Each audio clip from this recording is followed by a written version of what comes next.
Oh, uh-oh. And we are live. Good evening.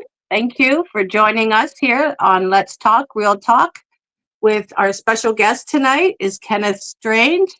He is a former FBI agent from Brooklyn, and he's here to talk about his books that he has written. He is a son of a cop, and um, I'm going to have Kenneth talk about everything that he's gone through, his childhood to what he's doing today. And I'm going to get Kenneth to talk Okay. on his bio here because I'm having some issues that just arose on my screen here and is blocking me from seeing anything. So, No Kenneth, worries. No worries. welcome to Let's Talk Real Talk Show. Mary, thank And you. Thank you so much for having me. you're welcome. We have a lot to talk about, and true crime is something that is big in this world because there's a lot of crime. Yes. And with your background, you could give us a lot of information out there on protecting ourselves and stuff as well.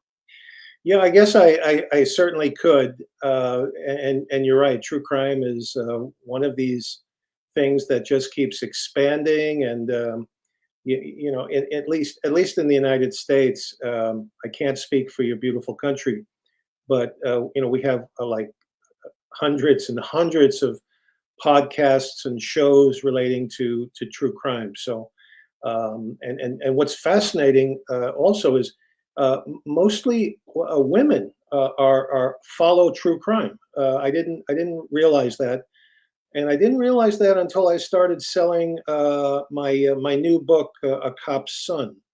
And I would go out to some of the bookstores like Barnes and Noble, and I have my books there, and I would maybe I'd give a presentation, maybe not. But most of the interest came from women from just about all ages, from like high school to into their 70s. So it's very popular, and I found women. I didn't know women were so interested in the topic, but they certainly are. Well, I Um, know I'm one of them. I been reading crime stories since I was a little girl. You know, through the oh my God, the crimes with Drew. Oh, I can't even remember what I was reading now. Sorry about that. But they had, all the Drew Carey books and crimes and all that yep. back in the 60s and 70s. And, what we're reading today is even worse than, what's been going on then. But You're yeah, that's what got me into, becoming what I became. I always wanted to be a police officer to stop all these crimes and stuff, right. Right. and ended up working with the military police. So I could relate to a lot of things that, you I'm sure you could. You certainly could with your background. We were talking about that before the show, but for me, I grew up with a cop. The cop was my father, mm, and he worked with the New York Police Department, NYPD, and he was with NYPD for 38 years, almost 4 decades. So I had a chance to, living with this man and seeing him go to work every day, doing shift work, and then meeting his colleagues. And they were a close bunch. I found cops to be pretty close as a rule, and we'd have barbecues in the summer, and uh, play softball games with the police and their families, and picnics and things like that. So I got to meet a lot of other police and children of police officers. But for me, Mary, it was kind of police for me. The police for me were kind of a safe zone because I knew them so well and I trusted them, and they were kind of the good guys out mhm. there. So I was always interested in their work, and I did follow my father's career pretty closely, and he went from a patrolman walking the streets all the way up to deputy chief before he retired. So I think he worked in every borough of New York City except the Bronx. He didn't work in the Bronx, but he was in all the other uh, boroughs.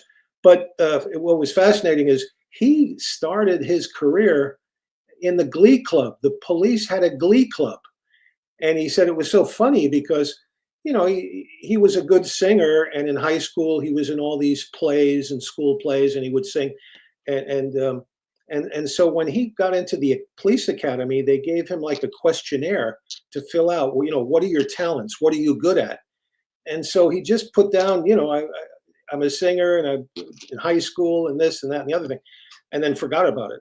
And then after he got his shield, they assigned him. They said, Strange. They, in front of hundreds of people, Strange. You're going to be assigned to the Glee Club. And his colleagues were like, "What? How come you're going to a Glee Club and we're going into the streets here or into police cars?" And so he was with the Glee Club for 6 months, Hmm.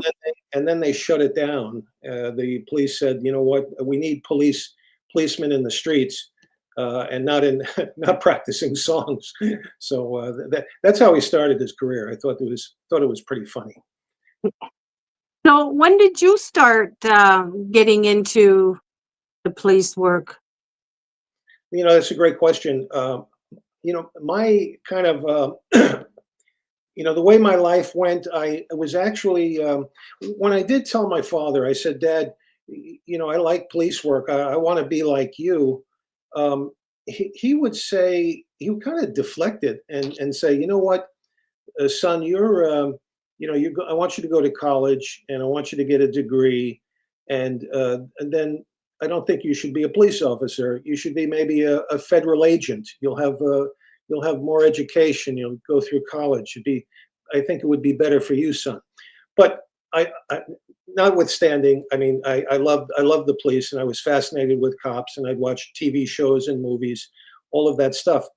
But what I started with, Mary, was actually teaching. I spoke Spanish, and this is an interesting thing because I picked up Spanish in like 8th grade of high school, freshman in high school, and I picked it up because of my father. He was in a Spanish-speaking neighborhood near his police station, and he said, "I want to get to know the people in my area, in my neighborhood better. I want to be able to communicate with them in Spanish." So he would, on his free time, he would go down our basement with these records, and he would listen to these records, and he would ask me to join him and say, "Come on, practice Spanish with me, son." And I would, I'd sit next to him, and we would, practice names, and I just loved it. I loved the sound, and the idea to meet more people using a language was amazing. So I actually began really studying Spanish, and I took a trip to Spain in high school, and I fell in love with Spain. And then when I went to college, up in Syracuse, New York, uh, I took the major was Spanish, modern languages. So I became a modern language fella, and so I wanted to be a teacher. That was my goal. And so when I got out of college, I actually got a job in New York as a teacher, teaching Spanish, New York State, for about 2 years. And after 2 years, I was making so little money. I think I was making $8,000 a year and a free lunch. That Oh, was my pay, and wow. so I wasn't going anywhere. I was like condemned to live with my parents, with that type of salary. And then one of the teachers, the principal, said to me, "How would you like to teach English?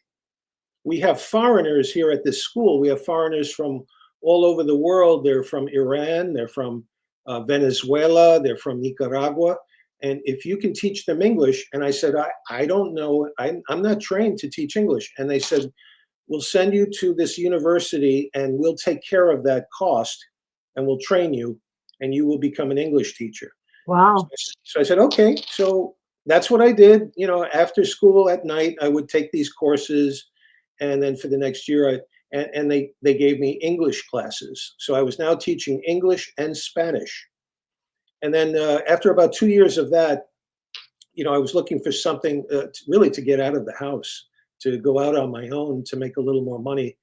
And I got a job offer in the Middle East, in Saudi Arabia. And so it was an amazing job. It was to teach princes of the royal family English. Oh, So I really? was, that was amazing. I'm like, wow, this is, and now I'm in this school and all these princes are there, and they, then there would be these, they would take me to dinners, and we'd go to the palaces, and it was really insane. So I did that. I did that for 5 years, teaching in Saudi Arabia. And at the same time, while this is happening, Mary, I'm also getting a taste of international politics, global affairs. I realize I'm living in a very dangerous place. Uh, I'm there maybe 1 month, and we have the American hostages taken in Iran. And thank God for the Canadians. I think the Canadians came and they rescued some of our people and hid them out, which is nice of Canada to do that. So that happened, and then like 2 months after I arrived, all of a sudden, the Saudi rebels, take the city of Mecca, and so there's this tremendous fight going on in the city of Mecca, and it's a bloody fight. And in the end, after about 2 weeks of fighting, and many people were killed, the Saudi army finally conquered the rebels, and they marched them to different cities all over the country, and they beheaded them. They just lopped their heads off. And a neighbor of mine said, "Would you like to see one of these things? Would you like to Oh see my. it?" And I said, "I don't think so. That's something you can't unsee." So while all this is going on, I'm learning about terrorism.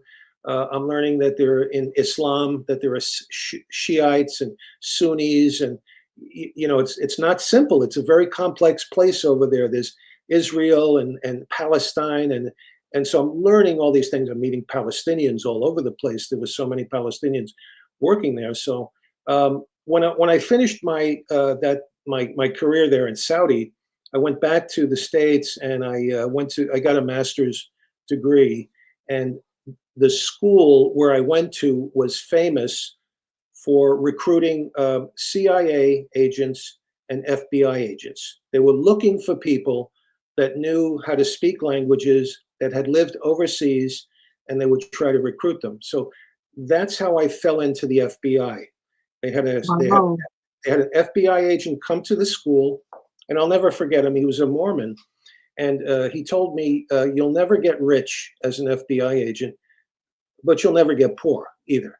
And he said, "We could use someone like you. You speak Spanish, you know basic Arabic, and you know about the Middle East, and we're looking for people like you." So I threw my hat in there, and I said, goodbye teaching, and hello law enforcement. And that's how I got started. How vigorous was the training to be an FBI agent? Like, is it like what we see on TV? Yeah, pretty much. Really? I really spell it out in my book, A Cop's Son. I really provide a lot of details about the training, because I actually failed. I failed my first PT, physical test, my training. So I had to go on the remedial. I was thrown in with these remedial people, and they said, "Well, good luck. We'll give you the extra training so you can pass at the end. But if you don't pass at the end, you're out. You're done." Wow. So, so I had a lot of motivation to succeed. I didn't want to fail, and I didn't want to fail in front of these people, because the more time I spent with them, I got closer and closer. So I didn't want to fail. I would be failing myself, and I would be failing them. So Absolutely. right. So I mean, every extra time I could get, I would go to the gym, between classes, and at night after dinner, I would go out into they had these huge, like, forest down there in Quantico. They had trails and lakes, and I would run at night, until I was exhausted, and then come back and study and then go to bed. So I was just scared to death that I would fail the test, and that was my biggest motivation. But you asked, was it tough? It was.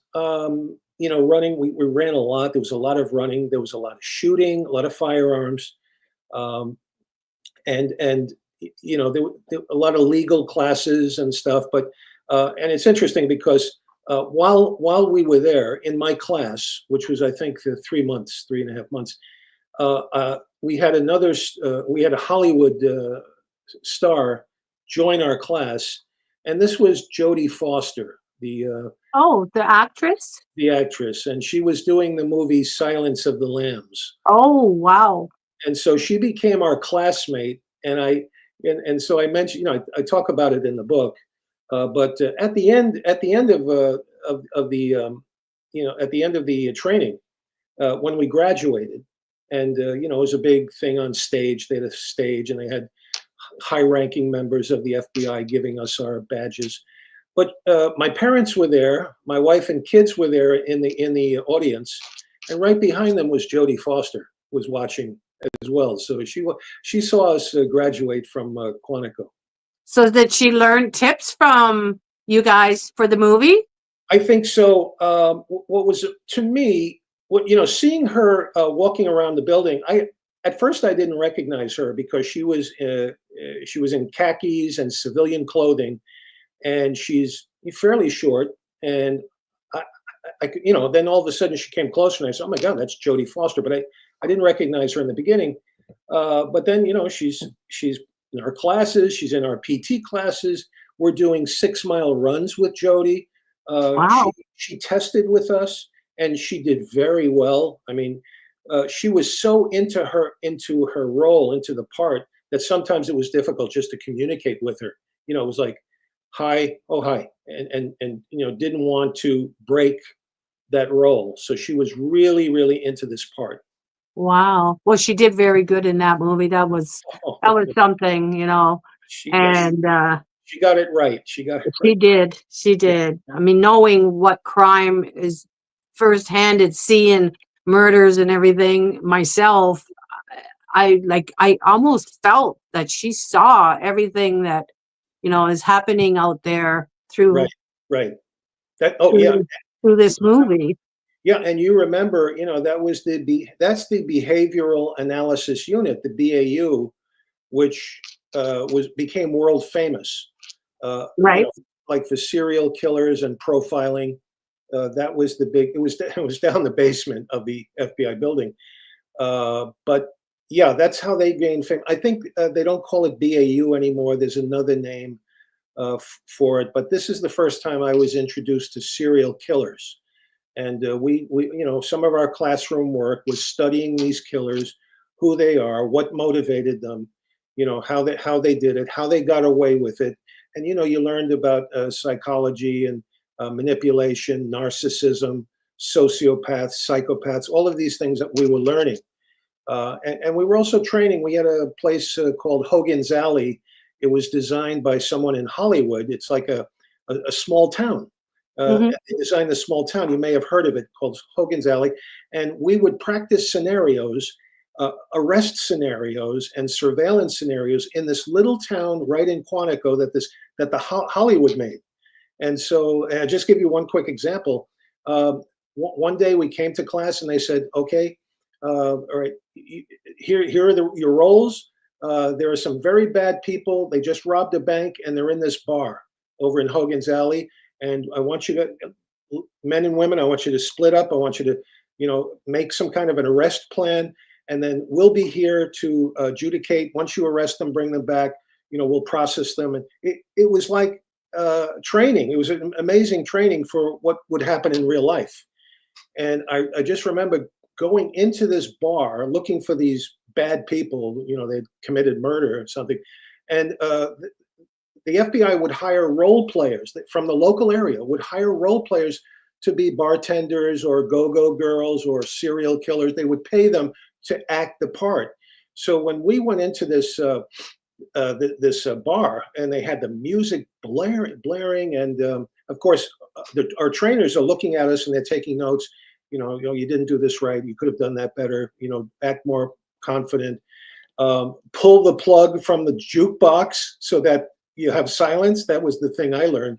But these guys turn around, they're big guys, and they say, "What do you want? Get out of here, FBI!" And now you have to arrest them. And sometimes they would fight back, and you have to put cuffs on them. So it was like almost real life training right there at the FBI Academy. Wow. Wow. So what was like the most dangerous spot that you've had to encounter at that time in your training? Like, I know it's always dangerous when you're out there, but during the training, like, was it really like blowing up bombs and all that stuff? Or, I mean, FBI is different than the city police, right? Yes, yes, absolutely. This, Mary, that the police are actually they're right there on the ground. They're walking the beat. They're in their cars. They can see the public, and we are, for the most part, we're in a building working our cases, and a lot of paperwork, and we're going with attorneys and things like that. So it's not as physical as I would say the police work, and it's not as dangerous as the police work. No? But we do have our moments. I mean, we have lost agents that have been killed in the line of duty. So that's why they train you to shoot, and you're shooting with a pistol. When I went through, it was a pistol. It was a Smith and Wesson Model 13. It was with the speed loaders. You would put them in. These were not pistols. They were revolvers, is what they Right. were.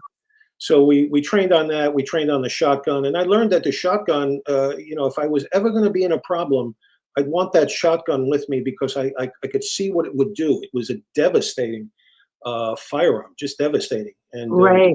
And the bad guys, when they hear that racking, it's like I give up. You don't want to. You really don't want to face a shotgun. But That's right. right? We And we were trained. trained we were trained with 9 mils half cocked. I mean, we Okay, were trained to shoot too. We had to protect ourselves and all the military members and children, and right. yeah, it's not pretty, but you needed it. It had to be there right by your side. Absolutely. Yeah. Later when I started getting through law enforcement, we transitioned to these, as you said, Mary, 9 millimeter, like Sig Sauers or Glocks or things like that. But when I started, it was a revolver. So you know, Wow. and, Wow, that just blows holes right through everything.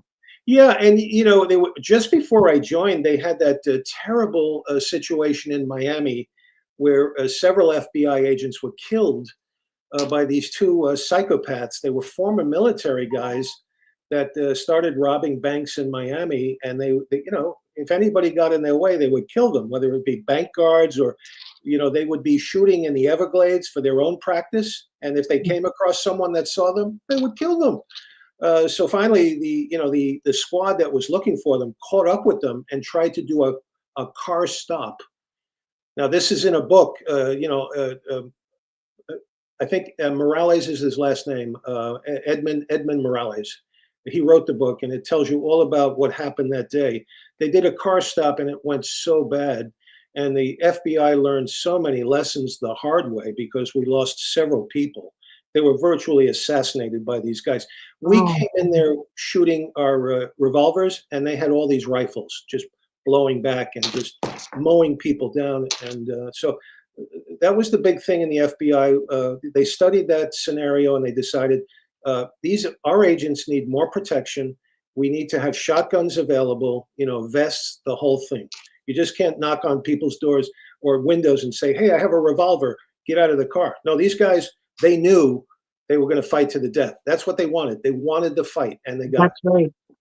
Yeah, Yeah. it was amazing. So how close were you to like death? Were you like in positions where you couldn't get out of, or and had someone else save you, or No, and I'll be honest about this. I really throughout. I had a 21-year career in law enforcement, and I worked for three distinguished federal agencies. I started with the FBI. But after a few years, I got recruited by some FBI agents to work overseas with another agency, and I went overseas and I worked there.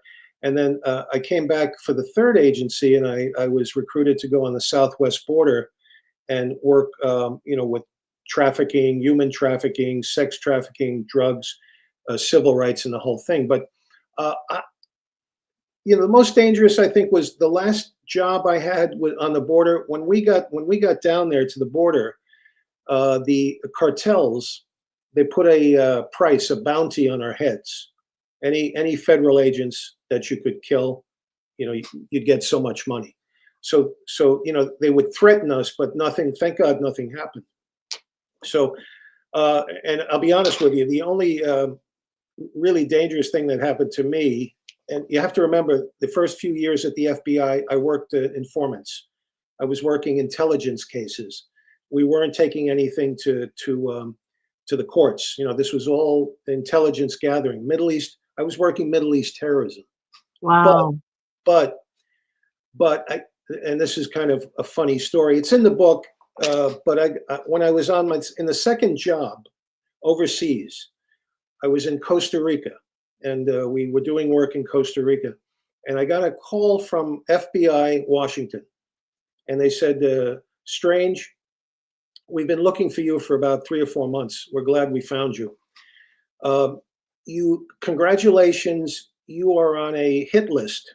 You've made it on a hit list of Hezbollah, the Hezbollah organization, the terrorist organization. But don't worry," they said, kind of facetiously. Said, "Don't worry, you're in good company. There's a CIA guy that's with you on the list, and another FBI agent from New York.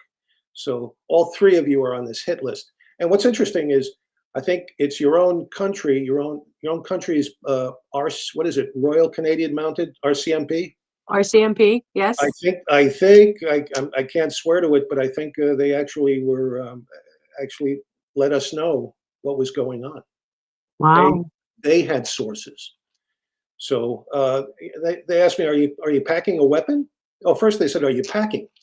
And I said, "Like packing to leave?" And the guy goes, No, packing a weapon. You're packing a weapon." I said, "No, I work overseas now. We can't carry weapons." And he said, "Oh boy, well, you better stay with the diplomatic security over there, and they'll watch you, but be careful." So that was probably the biggest threat that came my way. Wow. So you raised a family as an FBI? Yes. Yeah, I had twin girls, and my wife was a nurse. So everywhere we would go, my wife could work at a hospital, right? Right. And we had these twin girls. So yeah, pretty much we raised them as we went from overseas. We were overseas together on the East Coast, and we ended up transferring to Los Angeles. Oh, wow. So you had a normal life outside of the FBI? I'm sorry? You had a normal life like everybody else outside of the FBI? Like you had you got to go, what, take your kids to movies and stuff? Yeah. Yeah. The first few years with the FBI, I was so into my work. I was, trying to get to work at 6 in the morning, and I'd come home at about midnight. And that was a little bit over the top, but I was just so into, because we were playing for real stakes. Right. We're looking for terrorists. I'm in the Muslim neighborhoods. I speak Arabic. I'm out there trying to get sources, pay people to give us information. Or some people would volunteer and say, "No, I don't want money. I'm doing this for my own people. I don't like bad guys in our neighborhoods, and I want to help you get rid of them." So I did a lot of this work, and there were some very bad actors in where I was working in Newark, in New Jersey. We had we had Islamic Jihad there.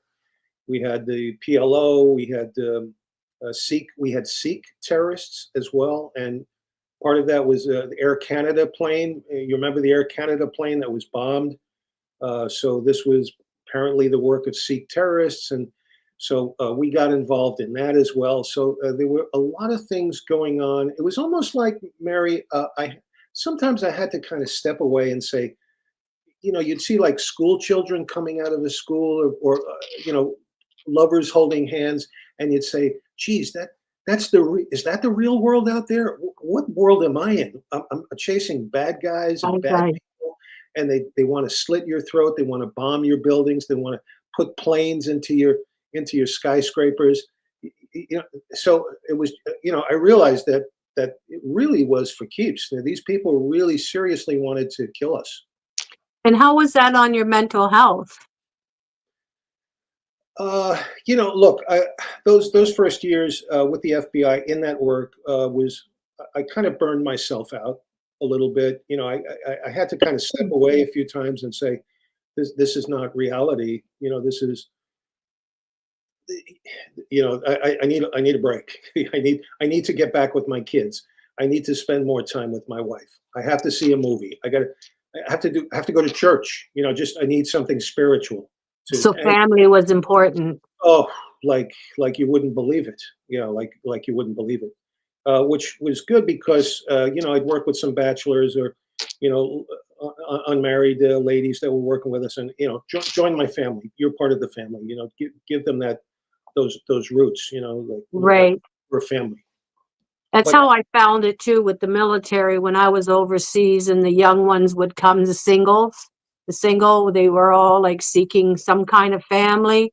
So right, we would take them in as well because they had nobody overseas and they wonderful. were going to fight in the Gulf War, Yes, right, and that's what I did, security for the Gulf War. So I know all about the mental health issues that they had at that time too.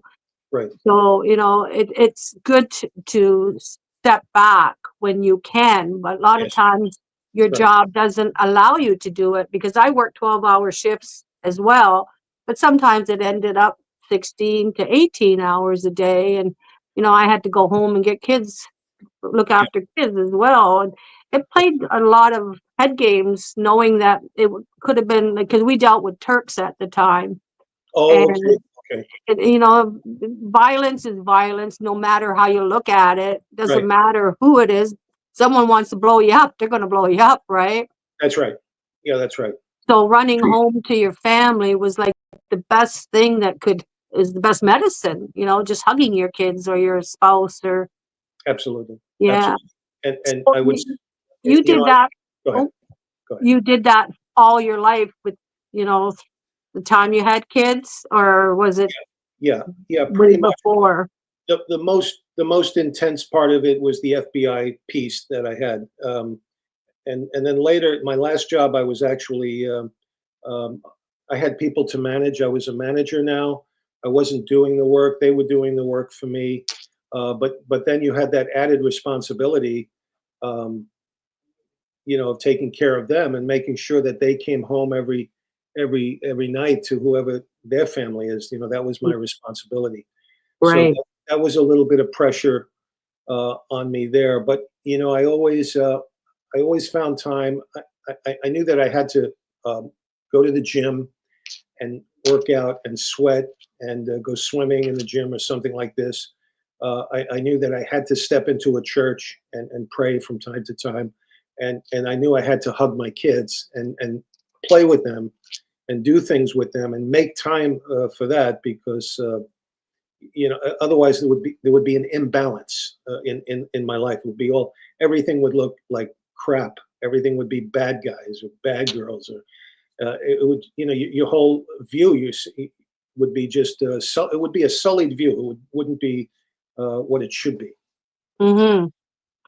Um, so when you started writing, were you like retired from work or were you writing during your endeavors?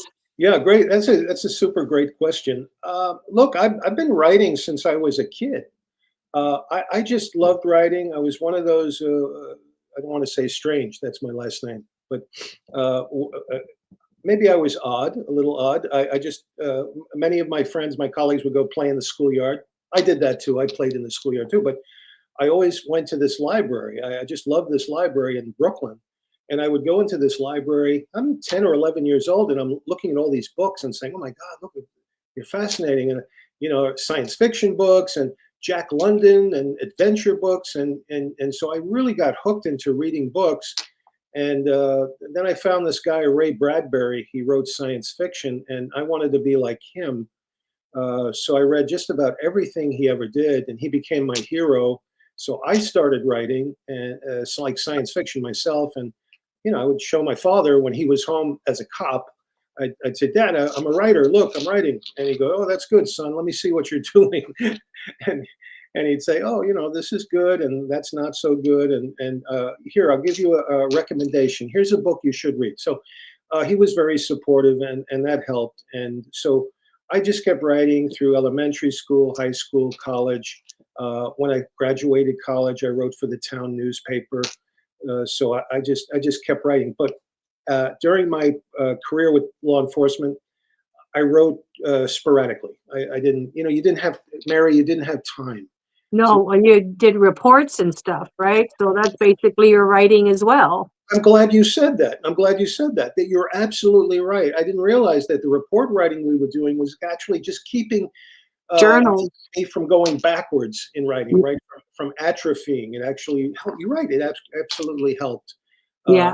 And then when I could finally get away from the federal work and away from the corporate world later on, then finally I had time and my children were gone. And so I said, you know what? It's my time.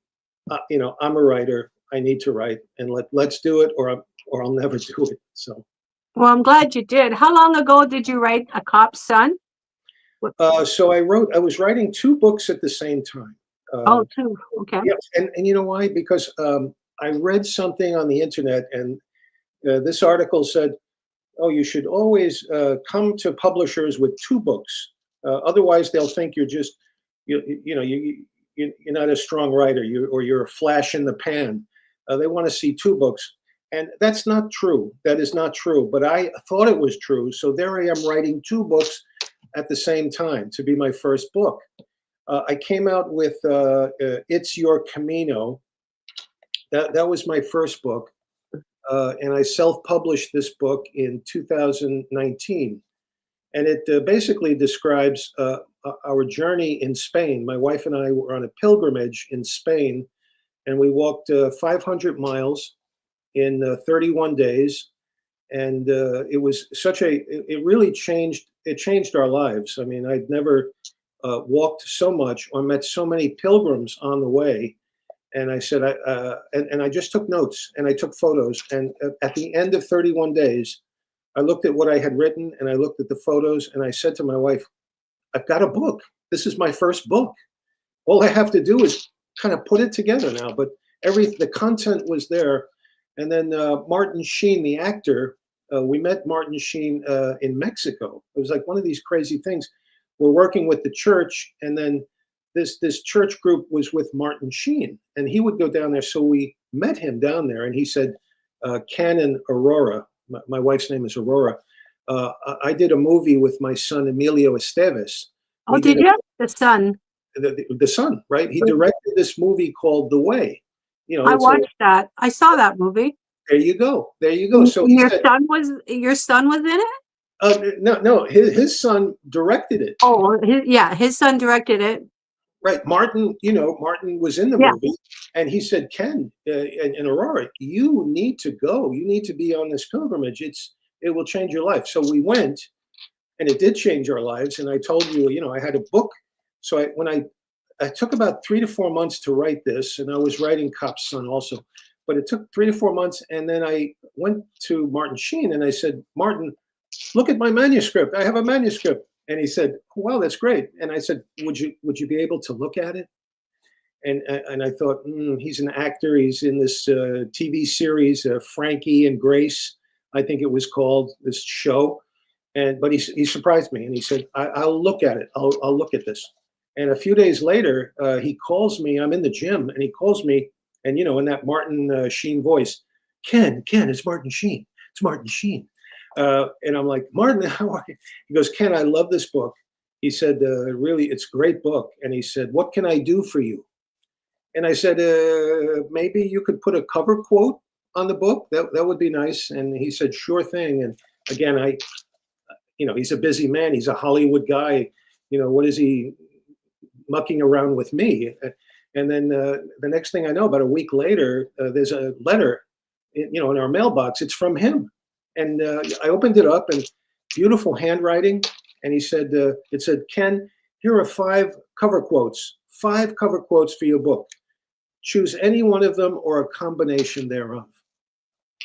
Go figure. So that was the first book, and it won a few awards, believe it or not. So I was Good for you. yeah, I've never won anything. So so that got me excited.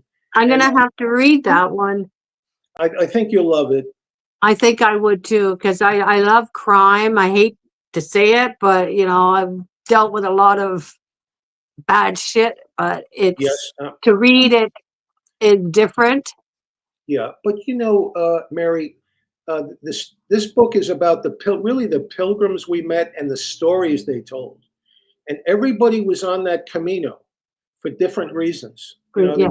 Different reasons. Some people were trying to find themselves. Others were trying to forget themselves. Others had looked like there was one lady. Her son had just been killed. Only son, only child, just been killed in a car crash. She said, "I sold everything. I couldn't stay in that apartment. I lost everything. My husband, I lost my son," and she was out there, and there was so many stories. It was so touching. Yeah, I think you would enjoy that book. So I'm going to have to. You're gonna have to get one signed by you. I have Automatics that's wanting to say hi to you. She says, "I love both of you, and I am crazy about Kenneth Strange. He spent some time in my hometown as well. Knows about my entire story. God bless you both, and he's a very, very, very decent man." That's beautiful, Maddox. Bottom. well, thank you. And so she, Autumn is one of our, she's gone through a lot too, and she's got some really, Yes, I don't even know how to say her stories, but she's like, a lot of challenges, right? yeah, a lot of intelligence, and you deal with intelligence as well, right? As an FBI. Right, right. Yeah, so Yeah, about what she may have gone through. right. And many of us too now with AI and all that, the intelligence out there is, Hmm. getting pretty scary. Yeah, and there are some things now that governments can use that are pretty serious, and they're frightening. What they can Mhm. unleash on people. Uh, Yes. you know, I'm not talking about shooting. You don't have to shoot No, if you can knock out the brain. It's and you have a real terrible weapon. exactly. And that's what's happening with a lot of mental health issues out there. People are hearing things or Mhm. seeing things and all this, and they're trying to say it's all in your head, but it's really, the intelligence. It's frightening. Yes, yes. Yeah, I know about Havana. There's been a Havana syndrome, and I was actually thinking of going to Cuba. And in my book, there's a Cuban story, because I also work Cuban. I work Cuban intelligence as well. Oh, do you? I did, I did. So Mhm. in my book, I mention one particular case in there. So I thought maybe I should go to Havana and then just maybe show my book around. I'm no longer an FBI agent, but somebody talked me out of that pretty quickly. They said Oh, did they? I wouldn't do that. They said, and there's some strange things going on with people in our embassy that may have been targeted with some kind of a, I don't know, some electronic wavelength hurting them or something crazy. So Something crazy. Yeah, it's out there. I yes, mean, I don't think I will be doing that. But yeah, my second book. So this book, Cop's Son, I published it in 2023, and it got some awards, and people seem to love the book. But the thing that separates my book, Cop's Son, from other true crime books is, remember, I worked for 3 different United States agencies. right. Uh, these were 3 different cultures. Each one had its own culture, and each one had its own discipline. So I went from terrorism to global fraud to internal affairs on the southwest border. So the stories that come out of there are so diverse. Uh, most true crime is following one man or one woman for their career. One agency, maybe two at the most. But here you're looking at three agencies again with three cultures and three different disciplines. Have you been in Canada I mean, for I, crimes? no, no, No.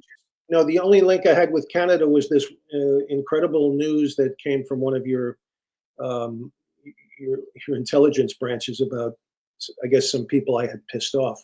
Oh, Uh, but other than that, no. really? You pissed someone off? Well, remember I was telling you about the Hezbollah being on that. Yes, yeah. I'm not laughing at you, but Oh, okay. with your job, I'm Yeah, sure you pissed a lot of people off. I did. I did. I Yeah, certainly pissed some people off. But yeah. Same well, with me. I mean, what do you do? you mentioned Mary. You doing some things in the first Gulf War, was it? Yes, Right. I had So to do the security for the Gulf War.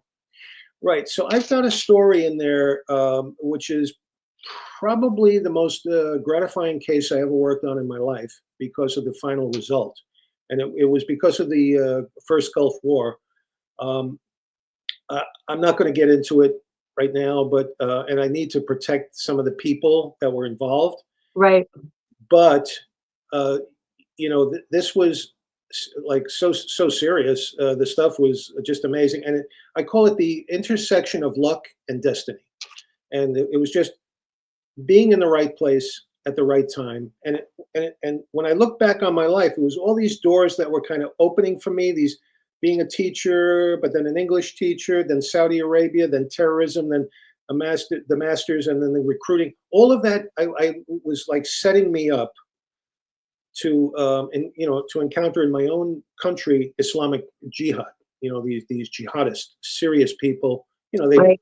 They blew up the World Trade Towers, the first one, and I was involved in that stuff as well. All of that stuff. But here's the crazy thing: I was with my partner during the Gulf War. We went into this hookah bar in Jersey City, and we saw all these young men.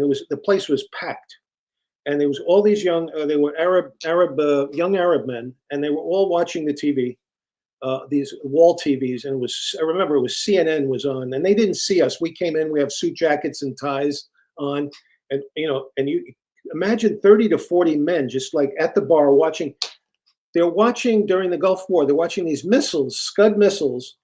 They're firing Scud missiles from Iraq into Saudi Arabia at our troops, and they're shooting the Scud missiles into Israel as well. And these kids, these 30 to 40 men, they are screaming in Arabic, "Go Scud missile, go Scud missile!" Like, and my partner looks at me and he asks me, "Do you think they hate us?" I mean, it was that rabid hatred. It was right there. And then finally, someone said, "Hey, look, the FBI's here," and they all kind of moved aside, and then they became quiet. They moved away from us, but it was a frightening Oh, I experience. bet. Yeah. I mean, even walking in the dark, I bet you were, I know we were walking in the dark, doing the security, protecting vehicles and all that. I mean, we didn't know who would be coming behind us, Exactly. or who's watching us through the bushes. And I mean, our lives were pretty scary, but it wasn't as scary as yours. Well, I don't know about that. You had bombings. I think you had bombings. Yeah, we had bombings. We had to go search for bombs, and I Oh, mean, we're crawling on the ground like we that's were like really military and stuff, but we were just civilians, jeez. doing all this with very little training. Got thrown in to the, to the wolves, right? But we didn't expect to do it every day like that was your job. For us, we were confined to a base, and Right. a lot of times we were protected, but Yeah. when we were outside of the Oh, bases, oh boy. we Yeah. were on our own. You're a target. You were a We were a target. target. Yes, a Yeah. target.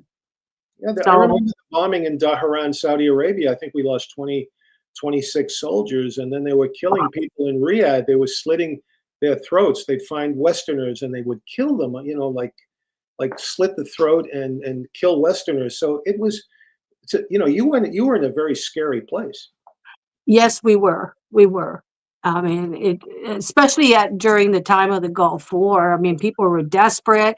The Right. time of the Berlin Wall coming down, people were desperate.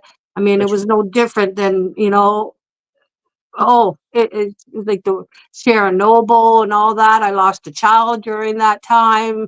I was contaminated because I was doing security and I was standing in like the dust coming right. down. I was pure white when I didn't even know what it was. We just thought it was coming from the trees. Wow. And here we are getting contaminated because I was pregnant and it's Oh, all, jeez.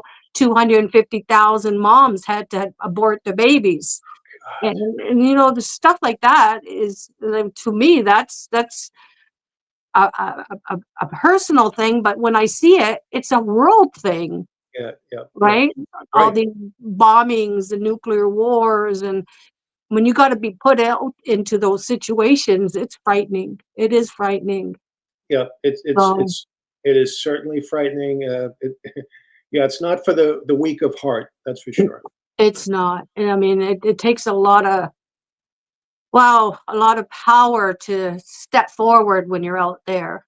Yeah, yeah. So we're 51 minutes into the show. I don't want to keep you too long, but can you talk more about the jihad book or Yeah, just briefly. So again, these are I've assembled a number of cases and stories from everything from what was Quantico like, which I've described some of it. So that's in the book.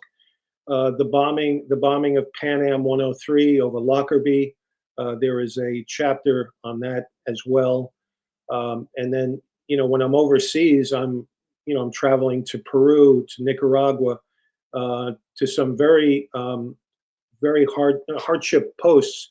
And I almost drowned in a boat. We were going up the Mosquito Coast from in Nicaragua, and we were in a dugout canoe, and we hit a storm, and all of a sudden they're throwing us life vests, and I'm wow. thinking this could be it, and what a way to go, and I'm gonna die here in Nicaragua. So I have that going in there, and then at the end, I'm on the border with the cartels right across from us in Mexico. We're in El Paso, and across the bridge is Juarez, Mexico. So, pretty interesting. We're playing cat and mouse with the cartels. They're trying to corrupt our people, and we're trying to stop that. So, I think readers will like this book, A Cop's Son, and like I said, it's won a few awards, and um, I don't know. People say it's a very different book. They've never quite read anything quite like it. Can we order it off of Amazon? Yeah, so Mary, both books are found on Amazon. It's Your Camino and A Cop's Son, and then A Cop's Son appears on Amazon and Barnes and Noble. Your Camino. It's Your Camino is on Amazon, and you can get it in. It's like a paperback and an ebook. And Cop's Son is hardcover, paperback, and ebook. And I'm hoping to do an audio book for A Cop's Son.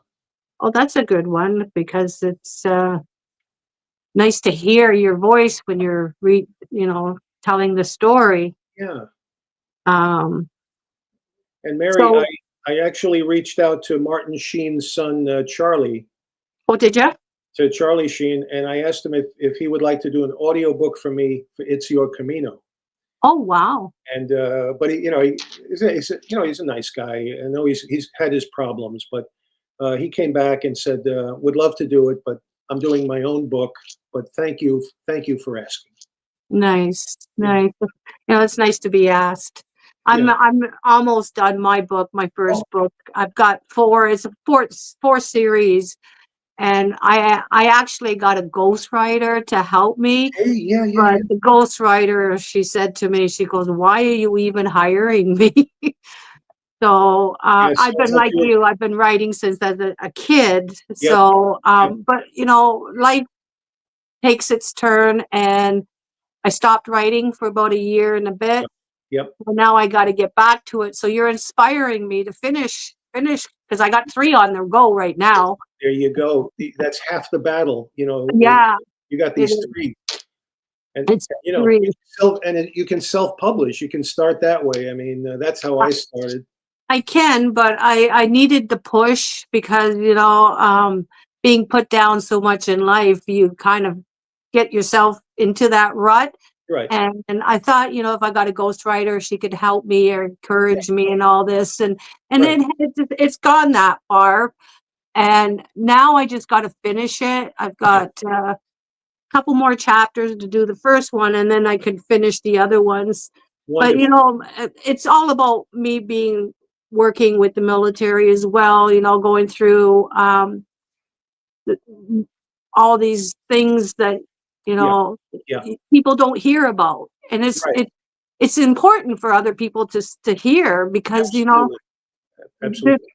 so many bad things out in this world that people just take it for granted that everything's okay. They lock themselves at home, but what's behind the other side of our doors is a whole new world of crime, hate, Absolutely. racism, and there's just so much. It's that other parallel world that I had to sometimes step back from, the ugly part of the world, and to just get my sanity back, I had to step back and say, I just can't do this 24/7 in this world, this environment. It's Exactly. not healthy. It's not It, healthy. it's not. So And you know that. yeah, and I even had to take back a few steps for everything that I do is advocating for courts and children and Mhm. you know it's nice to get back into things that can bring me joy, and my writing is what always kept me happy and sane and Good, good, just good. like you. Yeah, So that's right. That's right. Yeah. Once you start writing, at least for me, and I think it's for many people, you just get in this little world. You're in a bubble, and it's just it feels good. You can express yourself and try to communicate and see how it turns out. right, and it's soothing too. It heals you knowing that you had it bottled up for so long that you're now letting it out so people can learn from your experiences. Yeah, yeah. I'm glad you mentioned that, Mary, because the last part of Cop Son is an epilogue where I talk to young men and women who are considering law enforcement as a career, and Good. I speak frankly to them. Look, It- here's how it is. Here is my experience, and think about it. Think hard about it. So that's the end of my book right there. Good for you. Good for you, Ken. Thank you so much for this. Thank you. We're almost at the hour. Thank Any you. last words you want to share with us out, to the viewers, the public? I'm just so happy that we met through LinkedIn, and it got me to get to know you and your story. And I think that's part of the beauty about writing. And I've met so many wonderful people like you that it's been such a blessing for me. And I learn a lot from what you've lived through, how you approach writing, how your experiences. So this has been going on and on for me since 2019, and I just love it. I love it. Good for you. Good for you. Well, thank you for being on Let's Talk Real Talk Show. Yeah. Um, we are so grateful to have you. Thanks. And I'm going to share this program with all the viewers out there, so that, if they want to get a hold of you, can I add your email or anything? Yeah, yeah, Mary, I think I could point your listeners to my website. I have an author website, which Okay. is www.kennethstrange. That's one word, kennethstrange.com. And if they Okay. go if they go there, I have blogs and I have these books and photos, a video. I think they would like. Nice. Thank you. Thank you for having me. It's been a joy, really. Thank Me too. Thank you. You keep writing. You too. So You too. I will. I will. So Yes. thanks to all the viewers out there. Thank you for tuning in to Real Crime with Kenneth Strange, Cop's son. Thank you. again, and have a pleasant evening. You Thanks, too. everyone. God bless. God bless. Let me just shut this off. Hold on. Yeah, that was very nice. Thank you.